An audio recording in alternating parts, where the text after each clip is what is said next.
자, IBK 투자증권 박근영 부장님 모시겠습니다. 어서 오십시오. 네, 안녕하세요. 하차할 뻔했는데. 네, 안 해서 하차를 다행이네요. 철회를 해야 되겠죠. 네. 너무 감사드리고요. 좋아요. 어떻게 됐나요? 예, 좋아요는 당일 라이브 1,700명 좋아요. 그리고 뒤에 클립 다시 올라와서 추가 1,800명, 도합 3,500명 3,500명. 좋아요 누르셔가지고요. 뭐 압도적인 뭐 승리를 했다 볼 수 있는데 뭐 승리 자체가 중요한 건 아니고 뭐 한 분이라도 좋다. 그리고 이제 어느 한 분은 댓글이 눈에 들어왔어요. 그 박 부장님 하차하시면 구독을 취소하겠다. 그런 댓글까지 주시면서 네. 그걸 가지고 힘을 얻고 이제 방송을 할 수 있다 이런 생각이 많이 했습니다. 뭐 너무 감사하고 뭐 숫자보다는 네. 그런 말씀들을 해주시는 게 저에게 조금 더 힘이 되고 더 열심히 해야 되겠다. 뭐 초심으로 또 돌아가서 서로 응원하는. 예, 어떤 좀 일이 해주는. 있었길 이 이슈가 이렇게 그 이슈. 진지하게 서로 주고받을 일인가? 뭐냐면 저희 클로징벨에 짧게 말씀드리면 네. 박하연 씨와 다른 이제 또 여자 지덕체를 겸비한 네. 아나운서분들이 나오셨는데 거기 좋아요가 막 2,000개, 2,100개 막 이렇게 찍히니까 네. 부장님이 이건 자존심 싸움이다. 그래서 좋아요 그거보다 적으면 하차하겠다 말씀을 하셨거든요. 네. 근데 그분은 완전 셀럽분이셔가지고 사실은 이기기가 쉽지 않은데 이기셨어요. 박근영 부장님과 저의 자존심이 약간 구겨지는 포인트는 좋아요 개수보다 명앵커님의 표정에서 나오지 않나. 표정. 셋이와 확연히 다른. 안 숨겨져요? 뭐 그렇습니다. 드러나요? 오늘도 봤거든요. 티나나 보네. 뭐 그렇습니다. 시험 알겠습니다. 보죠. 뭐 여장을 하고 어떤 방법을 좀 찾아봐야 될 것 같은데 저 여자한 남자 별로 안 좋아해요. 그만큼 지금 스트레스를 받고 있다는 얘기죠. 스트레스 받고 계십니다. 네. 자, 알겠습니다. 오늘 시장 동향부터 먼저 짚어주신다면요. 네, 코스피는 마이너스 4포인트 하락 출발 보였습니다. 2,504포인트 출발 보였고요. 외국인들은 장 초반부터 선물 매수와 그리고 기관은 코스피 200과 선물 매수 출발했습니다. 포지션 상으로는 그렇게 나쁘진 않았습니다만 그 업종별로 본다면 한덕수 총리와 시진핑 주석의 잠깐의 만남 속에 화장품과 면세, 음원, 음반이 강세를 보였고 그 외에도 유가 강세 속에 정유, 화학, 조선, 해운 등 유가 관련된 주식들 그리고 이제 5G 통신 장비와 로봇하고 AI 그리고 공작 기계와 엔젤 산업 등의 테마가 강세였습니다. 에코프로 머티리얼즈 상장 예비 심사 통과 소식에 개장 초반 에코프로는 강세 출발했지만 2차전지 관련주 전반적인 약세 흐름 속에 힘을 발휘하지 못했고요. 10시를 지나면서 기관도 코스피 200 순매도 전환하면서 시장의 낙폭이 확대됐고 특히 코스닥은 2차전지 양극재 급락으로 코스피 대비 상대적으로 낙폭이 확대됐습니다. 미국의 연방정부 셧다운 이슈도 부각이 됐는데 30일까지 미국에 의해서 차기 회계연도 예산안 통과가 안 되면 연방정부 셧다운 돌입입니다. 근데 아시다시피 이게 뭐 아주 큰 이슈는 아니에요. 네. 이게 약간 노이즈 벌이다가 결국은 해결이 되는데 그 뒤는 주가들이 다 올라갔습니다. 역사적으로. 11시 20분을 지나면서 주가지수 선물 장중 저점 하향 돌파를 했고요. 외국인들은 4일 연속 코스피 현물 순매도 했습니다. 2차전지 관련주 중심의 외국인들 매도가 나왔고 자동차와 유통, 엔터는 매수했고요. 자동차, 유틸리티, 음식료, 통신 등 가치주의 우위 흐름이 지속됐습니다. 11시 20분 이후에 주가지수 선물이 급반등세가 시작됐는데 12시 30분에는 선물이 플러스 전환하기도 했고요. 삼성전자 등 반도체 섹터 중심의 반등이 주도했습니다. 이번 주 연휴를 앞두고 거래대금 부진 속에 숨고르기 국면이 계속 이어지고 있는데 전 거래일과 마찬가지로 2480선에서 지지력 테스트 전개되면서 장중 하락폭을 축소하면서 올라왔습니다. 그래 이제 다소 불안한 등락 과정이 이어지고 있고 2차전지 밸류체인 전반적으로 하락폭이 확대되면서 증시 하방 압력을 높이는 양상입니다. 다만 외국인 선물 순매수에 유입되면서 금융투자 현물 순매수 유입됐고 삼성전자, SK하이닉스의 반전이 시도가 되면서 증시 추가 하락은 제한된 모습입니다. 외국인들은 코스피에서 운수장비와 유통, 전기전자 매수가 들어왔고요. 코스닥에서는 2차전지 매도했고 게임, 엔터 등 매수가 들어왔습니다. 기관은 코스피에서 철강과 전기전자 매도가 들어왔고 화학, 운수장비, 금융은 매수를 했고요. 코스닥에서는 엔터와 반도체 업종을 매수했습니다. 원달러 환율은 오전에 1330원까지 하락세 보였지만 위안화 약세로 돌아서면서 1330원 중반대로 소폭 축소하는 모습이었고 업종별로는 기관 순매수 유입된 현대차와 기아 등 완성차 그리고 부품사가 상당히 좋았고요. 경기 방어업종 내에서는 음식료 업종 상승이 보였고 통신업은 약세 업종 내에서도 하락폭은 그래도 가장 제한적이었습니다.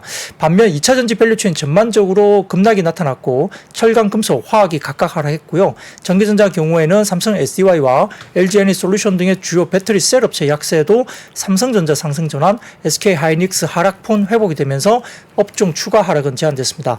코스닥에서는 외국인의 기관 매물 출회되면서 하락을 보였는데 업종별로는 일반 전기전자, 소프트웨어가 가장 부진했고 엔터 3사 상승에 오락 문화 강세 이어졌고요. 디지털 컨텐츠 같은 경우에는 게임주 내에서 위메이드와 위메이드 맥스가 장중에 각각 15%대와 27%의 장중 급등세가 나타났습니다. 와. 한편 에코프로 BM과 에코프로, NNF 등 2차전지 소재 관련주는 급락세를 나타내면서 코스닥 하락을 주도했습니다. 아이고 2차 전지 얘기 해요? 2차 전지 얘기해야죠. 근데 그러니까 물론 뉴스가 있긴 있었는데 이렇게까지 빠져? 라는 생각들은 다들 하긴 하셨을 것 같아요. 2차 전지 좀 설명 좀 해주세요.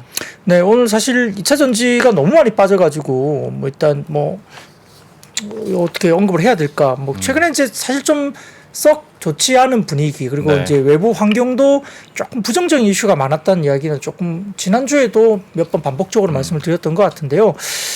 전반적으로 지금 지난 주말에 미국 증시에서 테슬라가 4.23% 많이 빠졌고요. 그 다음에 리비안이라는 이제 루시드 그룹도 이제 적극 빠졌습니다. 근데 이제 전기차 관련해서 좀 안 좋은 뉴스가 뭐가 있었냐면 시티그룹의 제프 청이라는 애널리스트가 중국에서 테슬라 판매가 이달 들어서 급격한 둔화세를 겪고 있다고 리포트를 냈습니다. 이 애널리스트는 뭐 테슬라가 6월에서 8월 사이에 중국에서 매주 13,000대 정도의 전기차를 판매했는데 9월에는 규모가 9,000대로 줄어들었다고 밝혔고요. 여기에 따라서 두 달 만에 약 30%의 물량 감소를 보였다라고 분석 리포트를 낸 겁니다. 중국 정부가 최근 전기차 보조금도 축소했고 뭐 여러 가지 뭐 경기 관련된 이슈도 있으면서 판매에 영향을 미쳤다 분석했는데요. 또 국내 같은 경우는 일부 증권사 오늘 유진투자증권에서 에코프로 비행 관련된 매도 리포트가 사실 나온 거죠. 네. 이 부분도 역시 부담으로 작용했습니다. 목표 주가 20만 원. 네, 뭐 그 지난주 금요일 주가가 28만 원대 후반 정도였기 때문에 목표 주가 20만 원이 이례적으로 굉장히 낮은 목표 주가가 나온 거죠. 네. 그래서 좀 오늘 사실 장중에 논란이 좀 있었습니다. 이제 리튬 가격 급락세 그리고 글로벌 전기차 보조금 축소 영향도 지속되고 있고요. 그리고 양극재 수출 가격이 급락하고 있다는 것도 영향을 미치고 있고 10일 기준, 그러니까 지난 9월 10일 기준으로 봤을 때도 올해 3분기 한국의 양극재 수출 가격은 킬로그램당 약 42.8달러로 직전 분기 킬로그램당 50.3달러 대비로도 15.1% 빠졌고 전년 동기 킬로그램당 49.6달러 대비로도 13.7%나 빠졌습니다.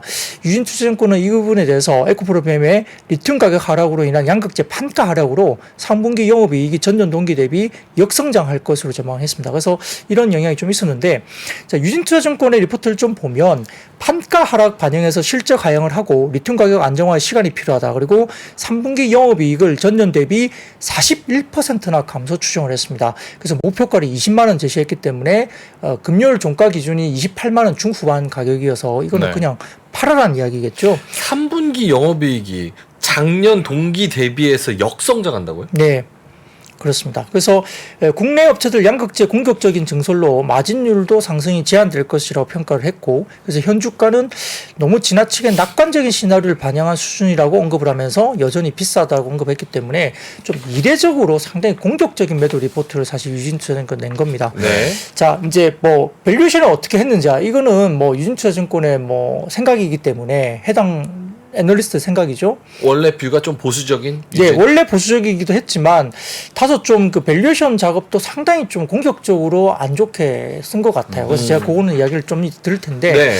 자 유진투자증권이 목표가 20만 원 낸 것 자체는 뭐 어떤 기준에 따라서 그 냈다고 치고 그럼 객관적인 어떤 데이터만 보자고 이야기를 제가 한번 가져와봤는데 예. 첫 번째 데이터를 보면 일단 탄산 리튬 가격이가 수산화 리튬 가격 추이인데요. 이 보시면 아무튼 계속 빠집니다. 그리고 오늘 기준을 봤을 때도 중국 기준 탄산 리튬이 18만 위안까지 빠졌어요. 이게 거의 60만 위안 가던 거였거든요. 그래서 이게 빠졌는데 19만 위안 정도면은 킬로그램당 뭐 달러로 치면 한 28달러 정도 됩니다. 28달러. 네, 그래서 엘보말 같은 경우에 이제 리튬을 만들어내는 회사인데 BP가 한 20달러 정도 수준으로 알려져 있거든요. 그래서 거기에 비하면 19만 위안 정도 기준 28달러 정도 수준이니까 오늘 기준 18만 위안까지 또 빠졌거든요. 그러니까 점점 빠지고 있어서 내년 1월 선물 가격도 더 많이 빠지고 있어요. 그렇기 때문에 추가적인 탄산 리튬이나 이런 가격이 좀 빠지는 쪽으로 아직은 좀 잡히는 것 같습니다. 근데 이거 탄산 리튬이나 수산화 리튬은 가격이 왜 저렇게 빠지는 거예요? 공급을 광물 막 파다 보니까 공급하는 데가 많아져서 아니면은 수요 부분이 조금 여유가 이제 이유가 좀 있는 것 같고요. 아. 근데 이제 국내 업체 같은 경우는 탄산 리튬을 가져와서 또 수산화 리튬을 가공해서 이제 팔기도 하는데 수산화 리튬도 비슷한 추이를 가지고 있기 때문에 탄산 리튬만 빠진 게 아니라 이제 수산화 리튬도 같이 빠지고 있고 여기 아까 차트 보시면 회색 선이 보이잖아요. 네. 이게 전년비 증가율인데 마이너스 권역으로 넘어가기 시작했어요. 증가율이. 그러니까 이제 가격 상승 탄력도 굉장히 떨어지고 있고, 뭐 이거는 뭐 유진투자증권이 뭐 20만 원 목표치 낸 게 이게 중요한 게 아니라 수산화 리튬과 탄산 리튬의 추이도 지금 전년비 마이너스로 좀 돌아서면서 약간 가격적으로 ASP 판가가 굉장히 떨어지는 국면으로 가고 있다는 것이 보입니다. 네. 이건 그냥 뭐 유진투자증권의 뭐 목표 주가와 상관없이 이걸 그냥 객관적인 데이터니까 제가 보여드린 거고요. 근데 문제는 뭐냐면 에코프롬 비행 관련해 갖고 유진투자증권이 20만 원 리포트를 냈는데 그걸 이제 그 해당 애널리스트의 뷰인 거고 네. 다른 타산은금이나 에코프로 비행을 어떻게 보고 있느냐, 목표 주가를 어떻게 보고 있느냐 제가 한번 쭉 봤거든요. 그랬더니 재밌습니다. 한화투증권은 33만 원, 신한은 40만 원, 신영은 45만 원, 메리츠증권 36만 원, NH증권 41만 원, 하이처증권 35만 원, 키움 44만 5천 원, 하나증권이 보수적으로 이야기를 하고 있음에도 44만 6천 원, 이베스트가 47만 원, 삼성이 33만 원, KB가 50만 원, 다울투자증권 31만 원, 한국투자증권 32만 원, 대신증권 30만 원, 유한타 34만 원, 미래에셋 30만 원입니다. 그리고 유진이 20만 원. 네, 오늘 20만 원. 그러니까 이제 이 유진이 20만 원은 좀 이례적으로 굉장히 공격적인 너무 낮다. 매도 리포트인 거죠. 그래서 이제 향후에 아까 제가 불러드렸던 다른 증권사들의 에코프로 비해 목표 주가 흐름을 이제 볼 수 있는데 추가적으로 하향 조정 리포트가 나올지는 모르겠어요. 다른 증권사는 어떻게 낼지는 모르겠지만 다소 좀 보수적으로 보더라도 지금 아까 불러드린 것 중에 가장 낮게 보수적으로 본 것이 대신증권하고 미래에셋인데 네. 그쪽이 30만 원 정도 리포트가 있거든요. 거기에 비해서도 지금 20만 원 리포트는 상당히 이례적으로 좀 낮습니다. 그래서 뭐 해석에 대한 분분한 뭐 의견이 있기 때문에 이거는 조금 지켜봐야 될 것 같고요. 근데 이게 이 목표 주가가 네. 유의미한 좀 뭐 의미가 있습니까? 왜냐면 네. 이거를 계산하는 데 있어서 탄산 리튬, 그러니까 리튬 가격에다가 전기차 판매량까지 변수를 넣고 거기다가 우리나라가 얼마나 파는지 마켓 쉐어도 가정을 하고 거기다가 뭐 미국이나 이런 글로벌 정책 변수 같은 거는 계산이 안 들어가 있는데 과연 이게 천차만별로 차이가 나니까 네. 당연히 차이 나는 거 아닌가? 변수가 이렇게 많은데 맞아요. 그럼 이게 예, 맞아요. 그럼 이게 이렇게 얘기를 하는 게 의미가 있나? 내야 돼서 내는 건가? 뭐 글쎄요. 뭐 굉장히 괴리가 큰 리포트이긴 하죠. 그래서 이제 말들이 조금 있을 수밖에 없는 상황이고요. 글쎄요, 뭐 유진투자증권의 기준이 맞는 건지 아니면 다른 증권사들의 기준이 맞는 건지 그건 참 논하기가 좀 어렵습니다. 왜냐하면 예를 들어 하나증권의 김현수 연구원도 뭐 이렇게 리튬 가격 8달러라는 기준을 가지고 이제 추정을 과거에 좀 했던 그런 리포트가 나오는 바람에 약간의 시장에 네. 논란이 됐잖아요. 근데 27년인가 26년인가 27년 정도 뭐 리튬 가격에 대한 추정치인데 사실은 알 수는 없죠. 27년 가격의 탄산 리튬의 가격을 지금 어떻게 맞춘다는 것이 사실 저도 좀 보면 어렵네요. 불가능한 영역 아닌가? 그리고 앨범알 같은 경우는 지금 리튬을 이제 이렇게 하는 이제 쪽인데 앨범알의 BEP가 20달러 수준이거든요. 그죠? 그러니까 8달러가 27년에 간다? 이건 뭐 그럼 앨범알이 BEP 수준보다 훨씬 낮은 발토막 BEP보다 반토막 정도가는 더 가는 그런 기준치가 되기 때문에 27년에 정말 갈까? 사실 저도 잘 모르겠어요. 그러니까 이제 이런 부분들은 뭐 수요나 공급이 있겠지만 아무튼 이런 부분들이 조금은 그래서 더 어렵습니다. 예, 더 어렵습니다. 그 애널리스트마다 추정값도 다르고 계산식도 다르고 달라요. 그리고 여기다가 PER 곱하는 것도 다르잖아요. 네, 몇 배 줄 건지. 몇 배를 줄 건지에 대한 부분도 다르고. 이건 근데 이제 불가능해요, 여기. PER이 뭐 예를 들어서 이 LG 에너솔루션 뭐 여러 가지 에코프로 BM 등등 PER이 뭐 50배, 100배 이렇게 간다. 근데 거기에 대해서 또 이야기했던 것이 PEG 개념도 있잖아요. 네. 그러니까요. 예, PER이 100배라 하더라도 연평균 성장률이 3개년 평균 100%씩 나오면 PEG는 1이다. 네. 근데 PEG가 1 이하로 내려가면 싸다. 예를 들어서 PER이 100인데 예를 들어서 뭐 연평균 성장률이 뭐 120%씩 3년간 평균적으로 성장한다고 하면 PEG는 1 이하로 내려가거든요. 그럼 저평가로 이야기하면서 성장주는 그렇게 평가할 수도 있는 겁니다. 그러니까 이게 사실은 평가의 기준이 상당히 좀 다양하게 많고 단순하게 PER 개념으로 접근해서는 2차 전지는 안 되는 거고 PEG 개념도 상당히 많이 도입이 됐었고 뭐 네. 여러 가지 있는데 이제 그런 부분에 대해서 다소 조금 최근에 그 리튬 가격이 빠지면서 판가가 좀 떨어지는 부분들 때문에 그러면 출하량으로 뭔가 메이크업을 해야 되거든요. 근데 이제 7월에 출하량이 상당히 좋았었어요. 뭐 청주 같은 경우는 에코프로 BM이 있는 쪽에서 월별 기준으로서는 역대급으로 나왔었는데 8월에 그게 또 다시 하향 추세로 약간 돌아서기 시작했으니까 그런 부분들이 다소 조금은 또 주가에 영향을 미치는 것 같고 그래서 약간의 흐름들이 Q의 어떤 출하량에서 메이크업을 해주는 것이 좀 눈에 보여야 됩니다. 리튬 가격을 빠지니까 단가는 분명히 빠지는 게 맞거든요. 네. 근데 Q의 증가가 다소 좀 주춤하다 보니까 다시 조금은 빠지는 거고 또 특히 테슬라 같은 경우는 지금 계속적으로 판매량이 줄잖아요. 네. 3분기는 테슬라가 공식적으로 발표를 했어요. 3분기에는 아마 물량이 적어질 것이라고 그들도 인정을 했기 때문에 그런 영향이 뭐 결국은 LMF나 이런 종목들도 영향이 있는 거고 뭐 지난주에는 또 폴란드 공장 LG 에너솔루션에 뭐 약간 공장 가동 관련 이슈가 있었잖아요. 근데 알았잖아요. 사실로는 그게 이미 컨퍼런스 콜에서 이미 어떤 가동률 조정에 대한 이야기가 복스바겐은 이미 됐던 거고 컨퍼런스 콜에서 이미 이야기가 다 됐던 건데 기사에는 또 가동 중단, 셧다운 식으로 또 기사가 나오니까 자극적으로 나온 거예요. 그러니까 약간 그런 것들이 왜 그렇게 기사를 쓸까에 대한 논란도 있는 거죠. 가동 조정이지 가동 중단이 아니라는 거예요. 그게 또 컨퍼런스 콜에서 이미 이야기가 됐던 거기 때문에 그게 그렇게 악재냐 이렇게 이야기할 수도 있는 겁니다. 궁금한 거 하나 여쭤봐도 네. 돼요?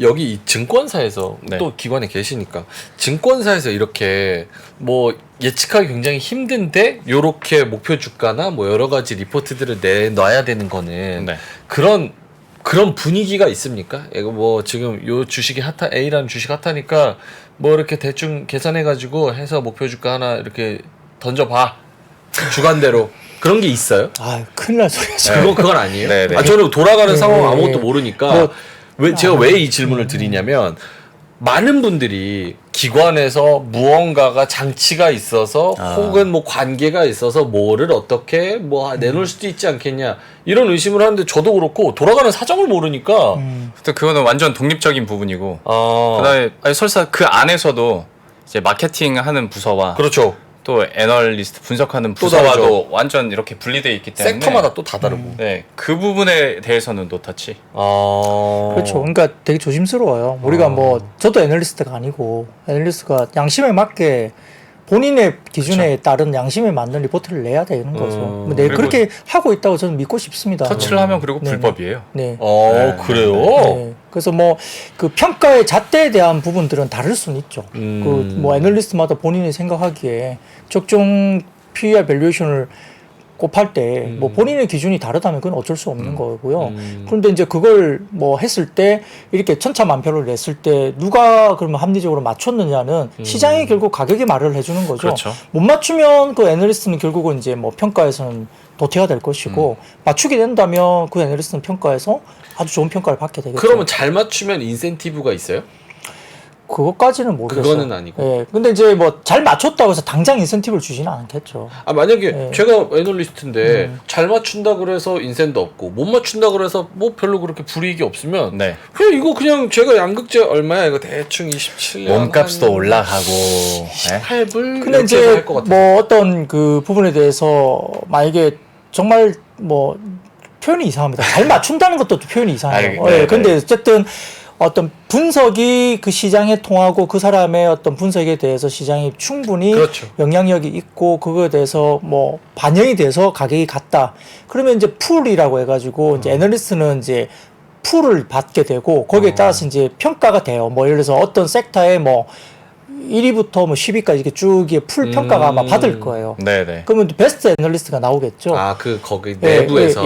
그러면 이제 그게 아마 환경이라든지 어디에서 뭐 베스트 애널리스트 이렇게 평가가 돼서 발표가 나올 거고, 그러면 이제 뭐 그 개인적으로는 어떤 시점이 됐을 때 이제 본인의 연봉 협상이나 이런 것에 대해서는 뭐 어느 정도 그게 조금 반영이 되지 않을까요? 연말에 자체적으로 그리고 등수를 매겨요. 집중률에 따라서. 그래요? 증권사 안에서도. 네. 그래요. 그러면 내년 계약할 때 이제 연봉에도 차이가 많이 나죠. 근데 뭐 고집 부린다고 해서 그 주식이 그렇게 꼭 가는 건 아니잖아요. 그렇죠. 뭐 네. 주식 시장이라는 것이 한두 명이 서로 움직이는 게 아니라 엄청나게 많은 사람들의 다양한 수급이 이제 거기서 혼재되어 있는 거기 때문에 뭐 그게 어떻게 갈지는 사실 몰라요. 근데 뭐 아주 독특하게, 그러니까 이제 예를 들어 어떤 종목에 대해서 커버리지를 하는 애널리스트가 굉장히 많은데 사실은 극단적으로 좋게 보는 쪽과 극단적으로 나쁘게 보는 쪽은 사실 좀 빼는 게 맞는 것 같아요. 판단할 때.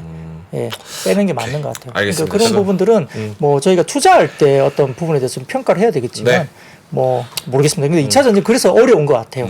그래서 다음 사진만 좀 보고 넘어갈게요. 네. 그래서 다음 사진 보시면 양극재 전체 월별 수출 중량과 판매 단가인데 이 막대 그래프 보시면 회색 쪽에 보시면 월별 수출 중량이 조금 줄기 시작하는 게 보이기도 하고요. 네. 단가도 이제 조금 꺾이는 부분이 약간 보이죠. 양극재 전체입니다. 그리고 그 다음 사진 보시면은 양극재 월별 단가 추인데 이게 그 짙은 파란색은 양극재 전체고요.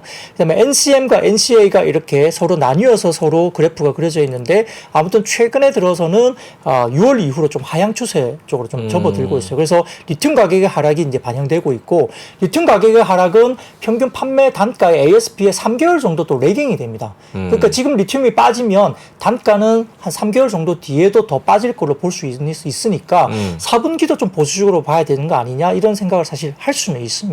그래서 이런 것들도 좀 중요한 이야기가 될 것 같고요. 네. 그래서 이런 부분들이 좀 반영이 되고 있는데 LNF 같은 경우도 대신증권에서 오늘 3분기 실적에서 하락으로 인한 부진한 실적 전망이 된다라고 해서 대신증권도 LNF를 조금 보수적인 이야기를 하면서 이익 추정치 조정에 따라 목표주가 하향 조정 리포트를 냈고, 유안타 증권에서는 그래도 LG에너솔루션 관련해서는 여전히 기대를 한다라고 이제 리포트를 냈는데 3분기 실적도 조금 보수적으로 봤습니다. 그래서 시장의 컨센 대비 조금 하회하는 실적이 예상되지만 아무튼 그래도 기대할 만하다라고 평가를 했고요. 다음 사진 보시면 북미 배터리 셀 기업 그 마켓쉐어 추이입니다. 이 보시면 왼쪽은 북미 쪽이에요. 보시면은 그 파나소닉이 이제 역시 이제 테슬라 향으로 파랗게 보이는 쪽이 이제 있는데 조금 빠지고 있고, LG 에너지솔루션이 18% 정도에서 올해 7월 달에 17.8% 유지를 하고 있고요.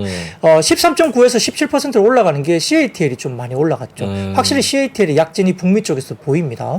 그리고 오른쪽 유럽 배터리 셀 기업 보시면은 지금 LG 에너지솔루션 같은 경우는 조금 비슷하게 유지되지만 소폭 빠졌거든요. 한 1% 정도 빠졌고, 여기에도 CATL이 28.3%에서 34.7%로 유럽 쪽에서 조금 약진이 두드러집니다. 네. CATL이 약진이 두드러지고 있고, 특히 유럽 쪽에서도 이 약진이 LFP로 약진한 게 아니고요, 삼원계 제품으로 약진했어요. 유럽 쪽에서는. 그러니까 이제 이런 것들이 국내 배터리 셀 업체들도 조금 주춤한 모습에서 중국 업체들이 조금 더 약진한 모습도 보인다는 점에서는 약간 3분기 쪽에 약간 좀 보수적으로 좀 쉬어가는 뭐 시기로 생각을 했었는데 다소 조금은 실적에 대한 부분에 대해서 또 주가 흐름들이 또 최근에 이제 9월 10월 정도 되면 대주주 양도세 관련된 수급적인 부담도 있어요.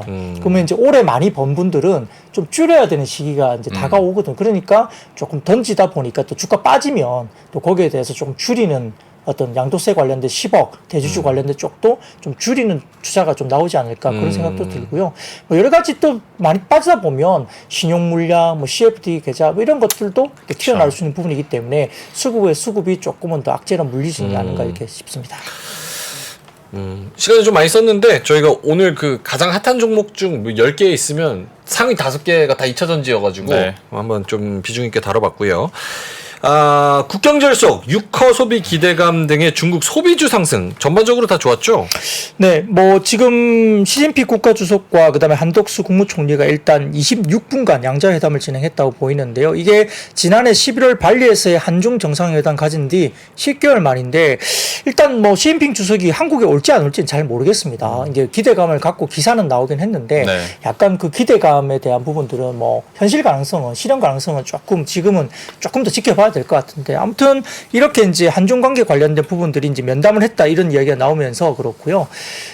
전반적인 흐름에 대해서는 일단은 관광 대목인 국경절이 다가오고 추석 연휴도 뭐 여러 가지 되면서 결국 유커들이 많이 들어온다는 이야기가 확실하게 나온 것 같습니다. 그래서 오늘은 뭐 일부 화장품 면세점, 국내 중국 상장 기업들 그리고 일부 이제 뭐 밥솥 테마까지도 주가 올라왔는데 뭐 PM 풍요는 정치 테마주도 엮이면서 같이 올라오기도 했습니다. 네. 여기에 대해서 이제 하나증권이 최근에 리포트 낸 게 있는데 이게 결국은 이제 유커들이 빠르게 한국 쪽으로 이제 인바운드로 들어온다는 이야기고요.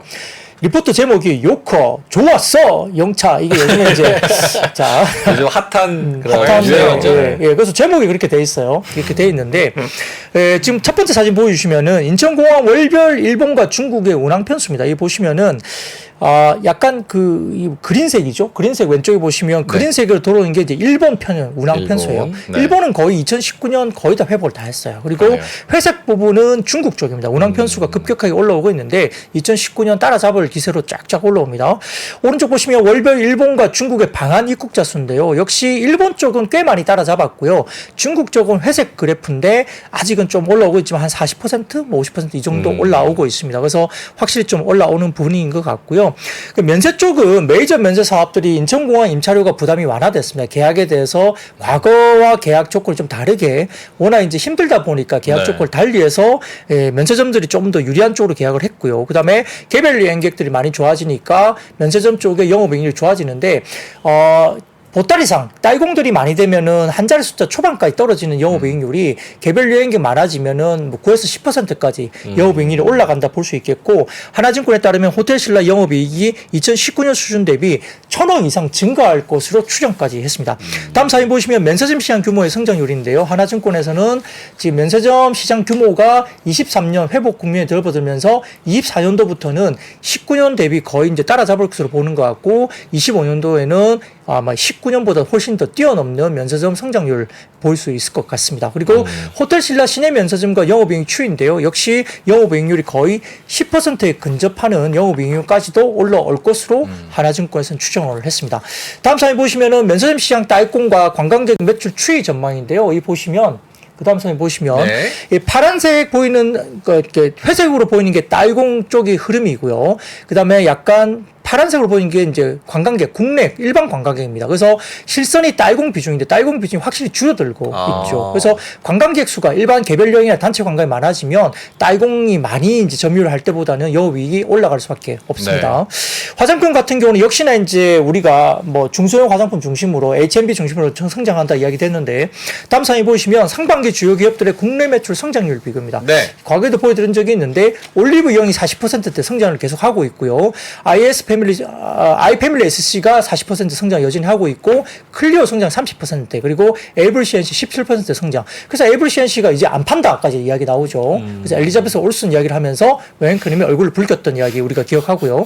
그럼 네오팜이나 에뛰드 등도 역시 역성장을 하고 있습니다. 그런데 이제 아모레퍼시픽과 LG생활건강은 마이너스 성장이 아직은 나오고 있고요.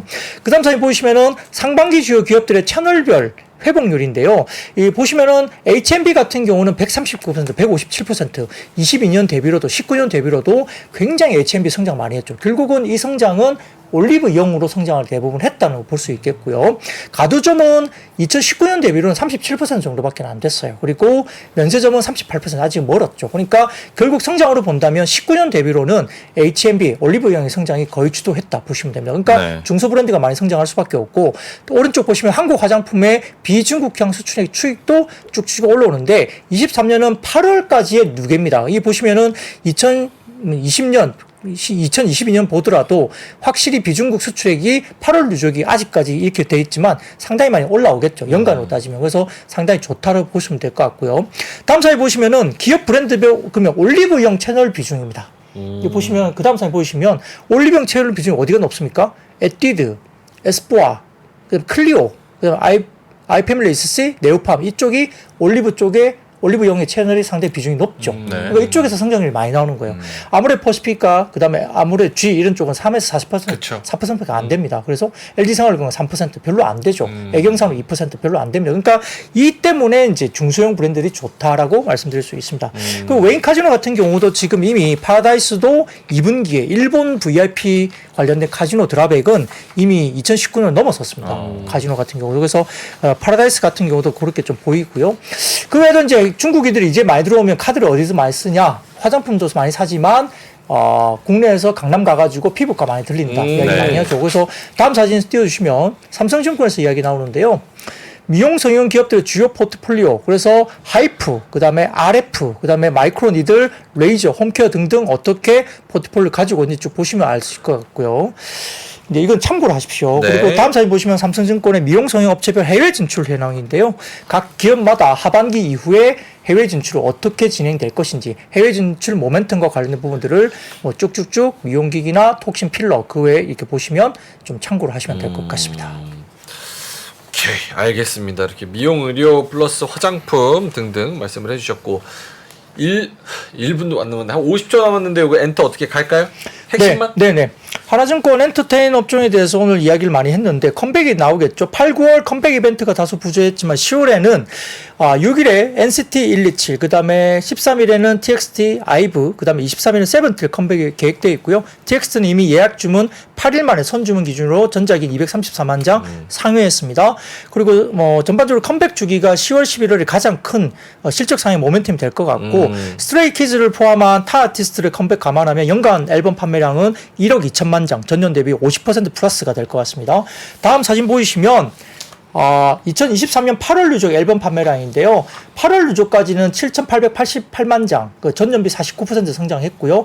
연간 단위로 따지면 1억 2천만 장까지 올라올 겁니다. 근데 오른쪽 보면은 주요 아이돌의 앨범당 100만 장 판매 돌파까지 걸린 시간입니다. 과거에 엑소 같은 경우도 거의 뭐 7년, 6년 걸렸죠. 세븐틴도 뭐 5년 걸렸고요. NCT도 뭐 4, 5년, 그 다음에 블랙핑크 등등 4, 5년씩 걸렸는데요. 지금 보십시오. 뭐 라이즈 같은 경우는 라이즈 같은 경우는 거의 뭐 그냥 바로 나오자마자 그러네요. 100만 장 넘기고 있고 뉴진스도 마찬가지고요. 이렇게 해서 신작 내는 어떤 신인 그룹들 100만 장이 그냥 뭐 1년도 안 돼서 그냥 바로 100만 장 팔아버립니다. 그러니까 기존 앨범들도 잘 팔리고 새로운 어떤 그 그룹들도 이제 나오자마자 100만 장 바로 판다. 이래서 진짜 좋고요. 다음 사진 보시면은 음반 수출 추이입니다. 비아시아 비중이 36%까지 올라오고 있습니다. 계속적으로 지금 다음 음반 보여주시면 비아시아 비중들이 이게 밑에 짙은 그 녹색이 그린색이 아시아 비중이고 그 다음에 북미 쪽이 옅은 그린 그 푸른색인데 북미 쪽이 계속 성장하고 있죠. 그래서 비아시아 비중이 실선으로 보이는 비아시아 비중이 계속적으로 넘어갑니다. 그러니까 북미 쪽의 성장이 35%까지 이제 36%까지 비아시아 비중이 올라오는 거죠. 그리고 오른쪽 보시면 하이브가 왜 추가적인 밸류를 받느냐. 하이브 쪽이 위버스의 MAU 추이가 계속 올라가죠. QOQ 성장을 계속합니다. 그래서 하이브는 여기에 대해서 약간의 프리미엄을 충분히 받고 있다. 고평가가 되더라도 밸류에이션을 좀 더 멀티플을 좀 더 높게 받고 있다. 이렇게 이야기됩니다. 근데 문제는 오늘 이제 저기 JYP가 많이 올랐죠. JYP 7%? 있죠. 자, 다음 사진 보여주세요. A2K 아메리카 투 코리아 최종 순위입니다. 이 6명 데뷔를 하고요. 최종 6명 관련해서 그 그룹명은 비추어입니다. 비추어. 뭐? 그룹명이 비추어입니다. 비추어. 한국 말이 이제 비추어라는 개념인데 VCHA, 비추어. 영어로는 그렇게 좋은 어감은 아닌 것 같은데. 근데 어쨌든 비추어라는 개념을 갖고 있고요. 6명 이렇게 최종 이렇게 했고, 그 다음에 22일 한국 시간 오후 2시에 프리데뷔 디지털 싱글을 공개했습니다. 노래 들어봤더니 괜찮고요. 뭐 뉴진스 정도 수준의 버금가는 어떤 뭐 매력을 갖고 있는 것으로 뭐 개인적으로는 제 개인 판단입니다. 개인적으로는 노래 나쁘지 않았고요. 뭐 아직도 이제 그 뭐라 그럴까 여러 가지 더 배워야 되는데 네. 뭐 그렇게 싱글로 봐서는 나쁘지 않았습니다. 근데 이제 그 다음 사진 보시면 이게 중요합니다. 그 다음 사진 보시면 이게 실선이 보이는데 이게 동접자 수 변화입니다. A2K 방송하면서 동접자 수 변화예요. 이게 JI 고수라는 플랫폼에 올라와서 제가 따왔는데 오디션 불패 관련해서 이야기 나옵니다. 결국 라이브 방식 때문에 동접자 지표가 계속적으로 올라갔고 이게 결국 팬덤으로 바로 인식되는 거고요. 동접자는 찐팬입니다. 찐팬이기 때문에 프리미엄 어떤 프리 팬덤 형성 여부 판단이 가능한데 동접자 10만 원 대형 남자 아이돌 컴백 쇼케이스급이라고 불립니다. 굉장히 그렇죠. 그래서 알리오 넥스트가 동접 피크가 9만 한 3천 명 정도 됐다고 하는데 어떤 뭐 동접자 수가 계속 올라갔죠. 그리고 미국, 캐나다 인기 동영상 진입 랭킹 상승해서 타겟 지역 관심도가 명백하게 확인됐고 북미 지역의 성장에서 이게 확인이 되면 멀티플 상향 조정의 근거가 되겠죠. 그래서 조금 이런 부분들이 이제 오늘 JYP 관련해서 좀 급등을 나타냈고요. 이제 좀 아쉬운 것은 YG엔터죠. 지금 여러 가지 블랙핑크 이제 관련된 그 계약이 네. 본격화 오피셜이 안 나오고 있고 오늘은 추정 기사 중에 뭐 지수 씨하고 뭐 이렇게 제니 씨가 뭐 1인 기획사 설립한다 추정 기사가 나왔는데 또 YG에서는 그거 아직 결정 안 됐다라고 또 냈지만 다소 조금은 본 계약이 오피셜이 안 나오고 있기 때문에 계속적으로 불확실성이 나온다는 점에서 조금 아쉬운 부분이 분명히 있는 것 같습니다. 알겠습니다. 자, 그러면 우리 박근영 부장님은 그래도 오늘 하긴 다 3개 다 했네요. 네, 뭐 넘버원 컨텐츠라서 열심히 해야 되겠죠. 올리 박근영. 와, 대단합니다. 자, 알겠습니다. 그러면 데일리 인텍 우리 IBK 투자증권 박근영 부장님은 여기서 인사드리도록 하겠습니다. 오늘 고맙습니다. 고맙습니다. 외환위기 오는 거 아니에요? 금융위기 오는 거 아니에요? 이런 질문들을 좀 굉장히 많이 받았었습니다. 탐욕이 되게 강했을 때 위험자산으로서의 극단적인 쏠림이 나타나고 공포감이 극에 달했을 때 안전자산으로서의 극단적인 쏠림이 나타나거든요. 과거의 일이 미래에 똑같이 일어난다 이건 아니지만 그때 당시에 위기 상황에서는 어떤 공통점들이 있었는지를 보면서 우리가 대비를 하는 방법도 고민해 볼 수 있고요. 과거를 제대로 이해하는 순간 위기의 실체가 드러납니다. 오건영의 현실 경제 이야기를 서점에서 만나보세요.